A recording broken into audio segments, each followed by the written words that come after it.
Labis-labis ang pasasalamat ng actress-politician na si Angelica de la Cruz dahil naging landslide ang last term ng panalo niya bilang punong barangay ng Barangay Dungos, Balabon City. At kahit abala ang aktres sa kanyang pangangampanya sa nasabing posisyon noon at sa kanyang mga showbiz commitment, ay nagawa pa rin itong isingit din ang pagtulong sa kapatid na si Edward de la Cruz na tumatakbo ring barangay kagawad sa kanyang nasasakupang barangay sa nasabing lungsod ng Malabon City. At sa awa naman ng Diyos, naging matagumpay rin ito sa pagkapanalo bilang number 1 na kagawad sa ilalim ng kanyang partido sa politika.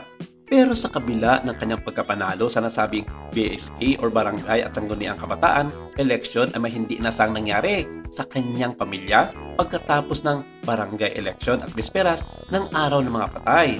Labis ang pagpapasalamat ng actress-politician na si Angelica de la Cruz dahil ligtas ang kanyang ina at kapatid na si Mica de la Cruz sa kabila ng naranasan nilang panloloob sa kanilang bahay. Ito ay nangyari madaling araw ng Nobyembre 1. Dito, hindi makaila ang kanyang pag-alala nang malaman ang masamang balita nang tumawag ang kanyang kapatid na si Mica tungkol dito sa nangyari sa mga oras ding iyon. Saad niya, sobrang hirap dahil sa tindi ng init at may kasama ding paulan-ulang habang binibisita namin ang iba't ibang dako ng aming barangay, pero sobrang saya kasi mas mainit pa sa panahon ang pagsalubong at pagtanggap ng mga tao sa amin ng kapatid kong si Edward. Pero may natanggap din akong masamang balita sa kabila ng aming selebrasyon ng aming pagkapanalo sa aming mga posisyon ng aking kapatid sa aming barangay at sa mga nagtatanong po, totoo po yan. Nagpapasalamat po ako sa mga tanod ng Barangay Lungos at mga pulis sa agarang responde at nahuli po ang tao. Salamat din po sa Diyos at walang nangyaring masama sa mami ko at kay Mica.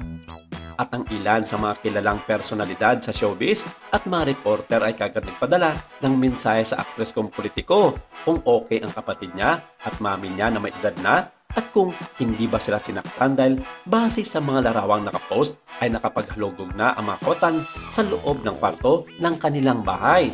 Sunod-sunod ang mga tanong ng showbiz media kay Angelica dahil paano nakapasok ang magnanakaw gayong may gwardya sa loob at labas ng bahay nila. Plus, may mga CCTVs at 24 oras itong monitored. Hindi raw kaya inside job ang nangyari dahil imposibleng wala namang forced entry na nangyari sa panloloob ng mga nasabing kawatan.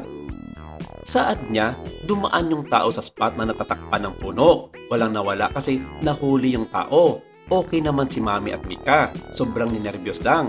Magkausap kami sa cellphone buong time na andun yung tao sa loob ng bahay hanggang sa nahuli. Grabe stress na inaabot ko. Hay, sa mga ganitong oras ko, hinahanap-hanap si Daddy. At ang balik tanong sa kanya ng mga showbiz media ay kung pagnanakaw lang ba talaga ang pakay dahil nga nag-post na siya nitong nakaraang taon na may pagbabanta silang natanggap na may kasamang 4 na bala ng kalibre 45 at sulat ng pagbabanta. Nabanggit pa namin na bakit alam ng magnanakaw ang spot na papasokan niya na ibig sabihin ay matagal na siyang nagmamanman at posibleng may nag-utos.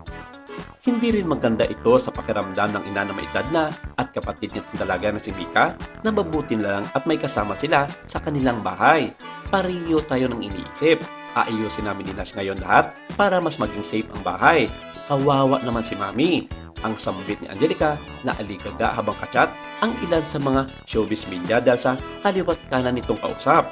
Ang binanggit ni Angelica na Nash ay si Cavite Councilor Nash Aguas na boyfriend na kapatid na si Mica na balita sa ngayon ay buntis na nga ito.